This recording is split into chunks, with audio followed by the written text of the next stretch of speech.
everyone, welcome back to my channel. My name is Rachel and today I'll be doing my first bullet journaling video. At the start of January, I purchased my beautiful little bullet journal, and ever since I started mentioning it in my videos, you guys have been requesting bullet journaling videos so much, so I thought I would finally do one for you guys. So today I'm going to show you my 2018 setup. So I'll show you guys my setup and just talk to you guys through what I do and why I do it. Please be patient with me because, like I said, this is my first bullet journaling video. It's also my first bullet journal ever.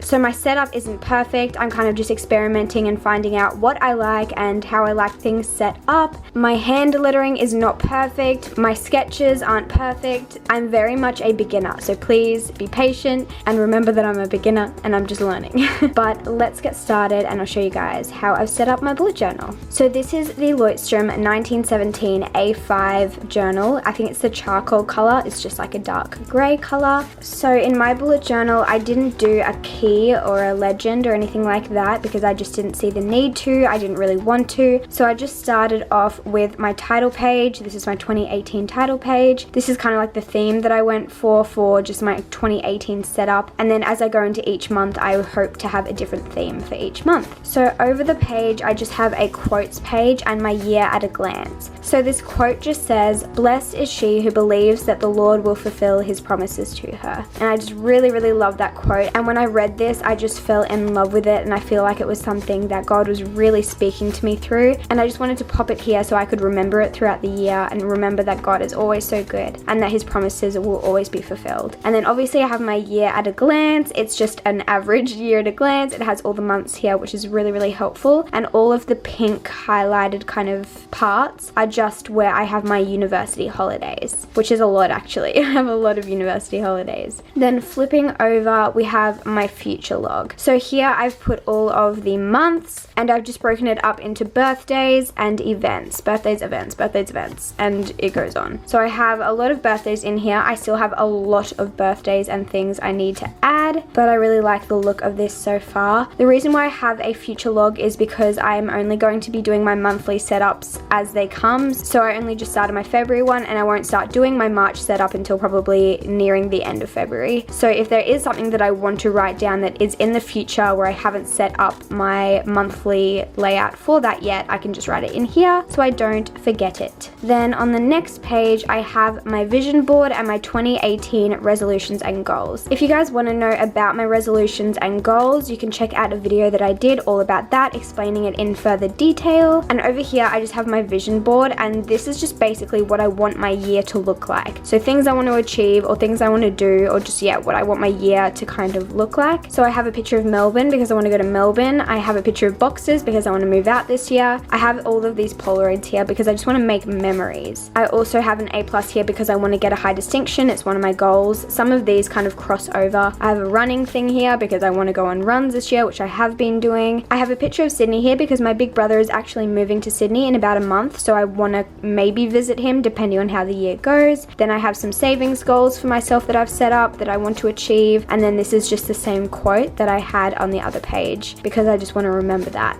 So that is my little setup here. I really like having vision boards. I find them very helpful, and I have a few kind of versions of a vision board in this bullet journal, which you will see. So flipping over, we have my YouTube milestone tracker and my upload schedule. So on this page here, every time I meet one of these milestones, I can color it in. So at the start of this year, I started off with 42,000 subscribers, and I've already hit 45,000, which is amazing, and I'm so thankful for that. And so every time I hit one of these goals, I can fill it in, and I also write the date that I hit it a little bit above there so I can kind of track that. I don't know if I'll actually make it to 100,000 this year. I really don't know. We'll just see how the year pans out and then we'll figure it out from there. But it's just a really cool way to track it and it makes it a little bit fun. I definitely don't do this just for the subscribers, but it is a fun way to track it. Then I have my upload schedule. There are a few pages in here which are blank. So I've done the heading and I've done kind of like the layout, but I haven't filled it in. And the reason for that is because I wanted to film this video first, so I could talk to you guys about it and then fill it in afterwards so I don't give away any video ideas ideas or privacy things and things like that. So yeah, I have my upload schedule, which is where I'm going to write all my video ideas for when I'm going to upload them. Then on the next pages here, we have places to go and things to do. This is almost like a 2018 bucket list kind of thing for these pages, and the reasons why these ones are blank is because some of the places I want to go and things I want to do are local areas, and so I don't really want to write them in and show you guys. So I'm going to fill this in after I film this video and just, yeah, kind of make a bucket list. So if I'm ever running out of things to do or trying to find things to do with my friends, I have a list of places to go or things to do, which is really helpful actually. Then on the next page, we have house stuff and wish list. These are really helpful pages if you are a shopaholic like me. So this year I want to move out. I have moved out previously, and so I have a lot of things from there. I have a washing machine, I have couches, I have all kind of like the basic kitchen stuff, microwave, stuff like that. But there are some things that I don't have. I can actually tick a couple of these things off now because I have actually got them, but this is just a way for me to remember that I do have to buy some things, so there are some things I want to save up for. So yeah, that's why that is there. And then on my wish list, this is a really helpful page. Basically,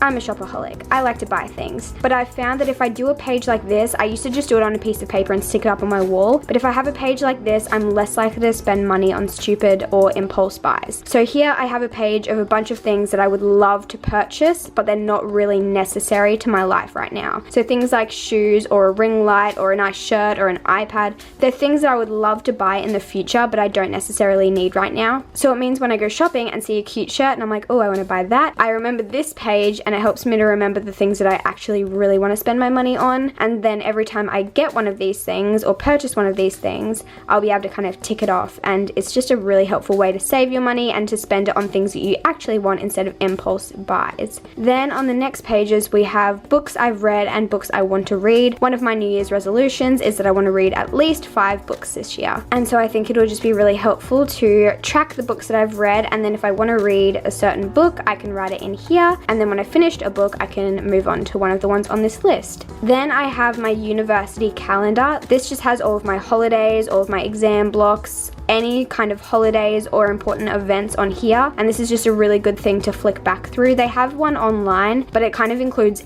every single person's holidays, and not all of those holidays may be for me or for my degree or for my course. So I've just written the ones that are important to me so I can look back on those, and this is really, really helpful if you're in university or maybe in high school and you just want to know all the important dates. It's a good thing to have. But that is the end of my 2018 layout.